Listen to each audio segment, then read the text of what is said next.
weekly cycle. Okay. New loans in weekly cycles, whatever is done through that weekly visit. It's rain, shine, flood, doesn't matter. You meet all those 9 million borrowers at their doorsteps. So that again is very different from the conventional banks. Conventional banks are owned by rich people. If you own a bank, you must be a rich person. And particularly is a rich man who owns a bank. We reverse that too. Grameen Bank is owned by poor people because all the borrowers are the owners of the bank. So it's a bank owned by poor people and poor women because our borrowers are women. So again, that's the reverse also. So you go piece by piece, you have a whole series of things which is done in a reverse way. But it puzzles everybody. How does it work? Because conventionally, we think that if you give money to poor people, they will eat up the money, they will never pay back the money, and so on. But here it works. So it drew a lot of curiosity from the rest of the world. First, they dismiss this as a hoax, some kind of a gimmick. We invite them to come and visit. They say, look, it's a very open thing. Why don't you find out what is the trick is? After they spend some time with us, they become totally convinced and want to do it themselves in their own countries. So the idea has spread all over the world. It became known as microcredit or tiny loans. Every time I come to the US, invited by events to speak on Grameen Bank, people will all ask questions, oh, it will not be workable in the United States because it's a very different country than Bangladesh. I said, no, it should be working everywhere. But the simple question is, do you have people who are not reached by the conventional financial system? If there are, then you need a Grameen Bank because Grameen Bank is to fill up that gap. To my knowledge, half the population of the entire world are outside the scope of the banking system. That's what the problem is. And I try to explain that financial services is a function. You collapse. Same thing happens when you do not have economic oxygen. You cannot function, you cannot breathe. Economically, you cannot remain active, you become dysfunctional. I said, because that financial oxygen is not available for the half of the population of the world, that's why they remain poor. Because they can't get, that's what we call, when you say dysfunctional, that's what we call them poor. The moment you connect them with the financial oxygen, they become alive, they become active, they become creative. There's nothing wrong with them. Simply that pipeline is missing. So I said, if you have this type of people in the United States, of course they need the same financial oxygen like everybody else. Then some says, well, we have tried it many ways in the United States. Some says we've tried it 100 times in 100 different ways. Some say 200 times, 200 different ways. I said, you can do 1,000 times in 1,000 different ways. If it still doesn't work, I said, it's not the fault of the people, it's the fault of the people who are doing it. You have not done it the right way. So I was challenged to do it myself. I said, why don't you come and show that it can be done in the United States? So I took that challenge. I said, okay, I'll do that. In 2008, January, we began our first branch in New York City, in Jackson Heights, Queens. And it became a beautiful branch, 100% replica of Grameen Bank in Bangladesh. It works as beautifully as it does in Bangladesh, we have no problem. Then people say, well, we need more branches here, we want branches in another borough of New York City. So during the last 10 years, we started in 2008, by 2018, we now have 7 branches in New York City. And in total, within the United States, we have 20 branches. in 12 cities, including Los Angeles.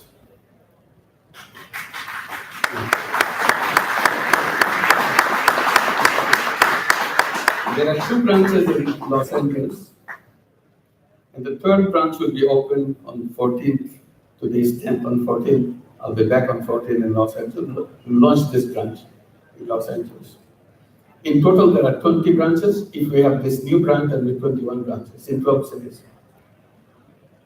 In Omaha, Nebraska, Charlotte, North Carolina, in Boston, in Houston, in Miami, and so on. We have over 100,000 borrowers by now, all women, 100% women. And we have given, in the 10 years of time, we have given over $1 billion in loan with near perfect repayment record, near 100% repayment record in every single branch. And every single branch is sustainable, meaning that it covers all its costs. So it's not a charity program in any sense. All the costs are borne by the system that we have. Our startup loan is about $1,500.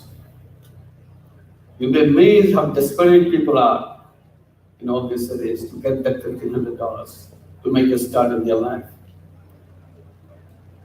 And before we began, people said, oh, what can they do people here? In Bangladesh, you can buy a cow, you can sell the milk, buy some chicken, and lay the eggs, sell the eggs, or grow some vegetables. That's why it works. Here, it doesn't work. I said, no, that's not how it works. People know what they want to do. You can't figure it out yourself. I said, I don't know what they will do. Simply, I raised the question, is there something you can do if you have the money? Yes, of course we have. So now we have enormous experience in the USA, how people start. People start with hairdressing, very simple thing. Buys a chair in a hairdressing place and supplies, and you are in hairdressing. Suddenly you are a professional hairdresser. Or used to be maid in some homes, cook for them. So you know all the cooking. Simply you don't have a job.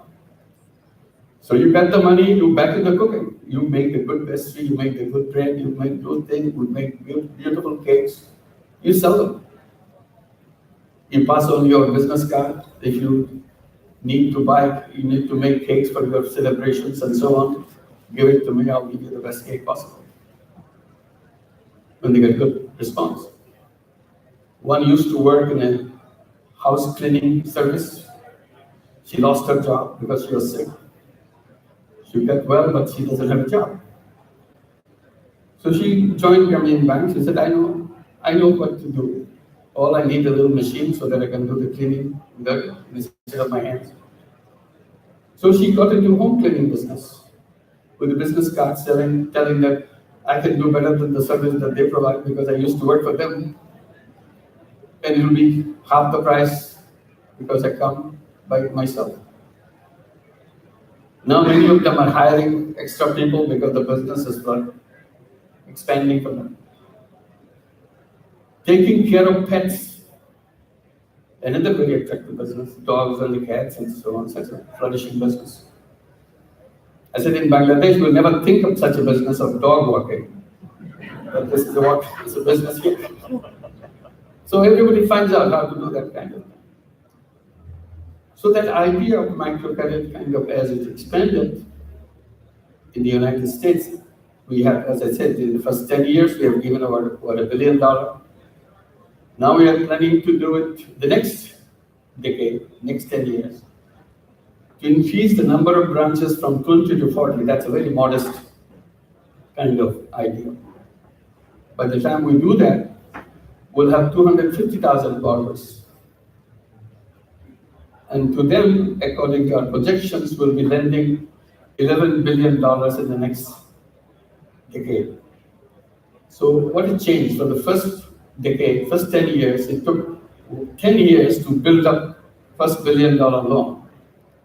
The next decade, you're actually lending $1 billion per year in a very modest expansion. You can expand it to 100 branches, 1,000 branches, it doesn't matter because each branch is independent. So it's not that you collapse. That's how we did it in Bangladesh. Each is a profit center, you make it happen, and each one is follows the same procedure and makes it self-sustaining. So I got into this debate on the financial system itself, and that led me to many other issues which I'll quickly share with you.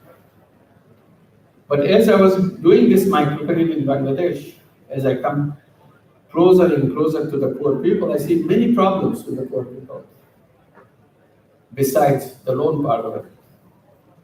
Healthcare is an issue. If you're poor in health. It goes together. Your children are poor in health, skinny, malnourished children.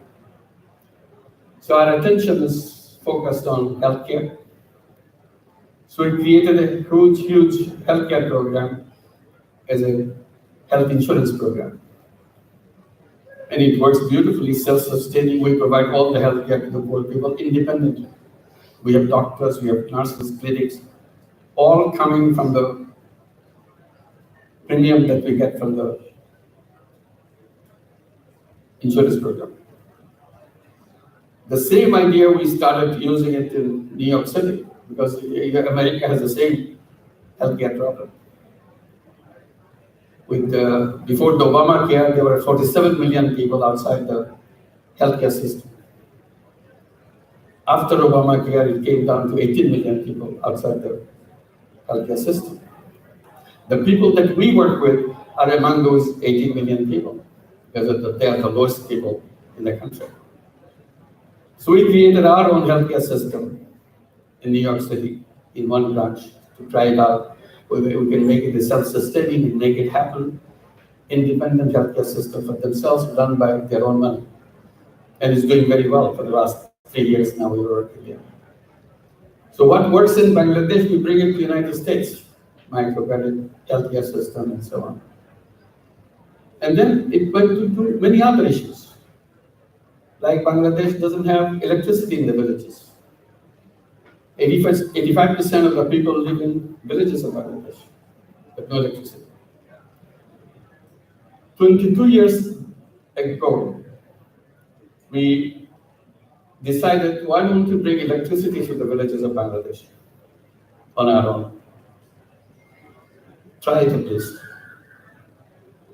So we created a company to bring solar energy in the villages of Bangladesh. Everybody said it's never going to work in Bangladesh. Solar energy is a very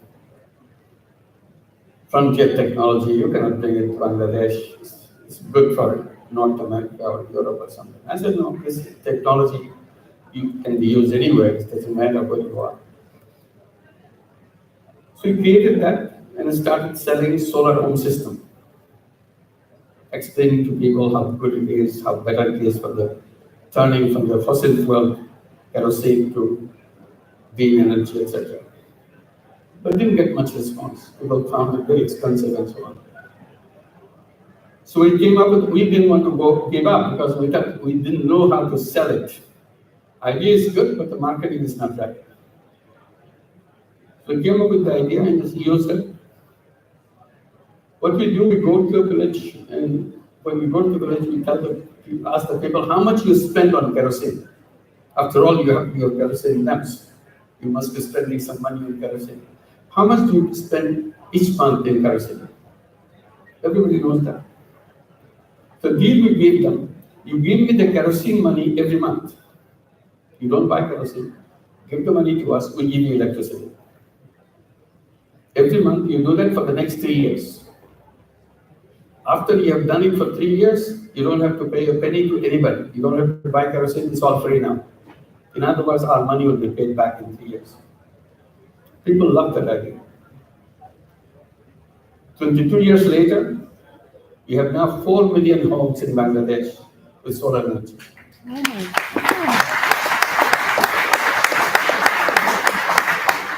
So we created hospitals, we created many other businesses. We have created more than 50 businesses in Bangladesh to solve problems. Every time I see a problem, I create a business to solve it. That I saw the problem of electricity, I create a business to solve it. I saw the problem of healthcare, I created a business to solve it. But these businesses are different than the conventional business we are all familiar with. That's what created a big debate with me. Is it a really business? Maybe you call it a charity. I said, why should I call it charity? It's a business. But it doesn't have the essentials of it. Business. And what is the essential of business? So you have to maximize profit. I said, is this what the business is all about? But to me, business is to be self-sustaining. It runs by itself. You don't have to bring things from outside. You create an organism which functions by itself. And this is what it does. No, this is not what people can do. I said, why not? You don't take any profit out of business. I said, yes, it's my decision. If I don't take profit out of my own business, is there a law in Bangladesh that I'll be put in jail for that? I said, I don't see such a law. So I don't want to make money. I want to solve problems. So my full concentration in solving problems, not making money. I said, I removed the whole profit motive from my business. My motive is to solving problems. That's another motive. So no. If you take away the profit motive is the incentive in the entire world for business. So you are taking away the profit motive, business cannot function.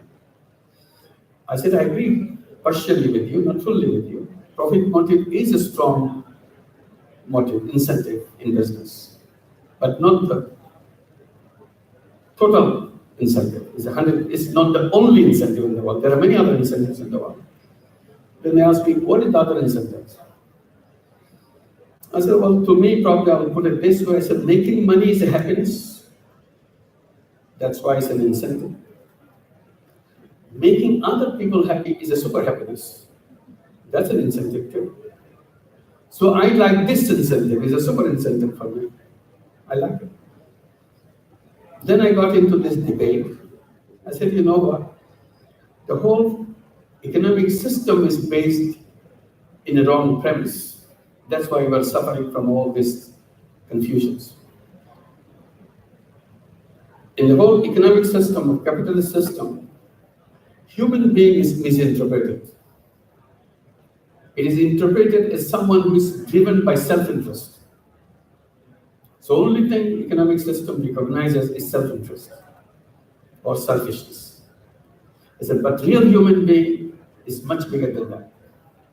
Real human being has both selfishness and selflessness. Yeah.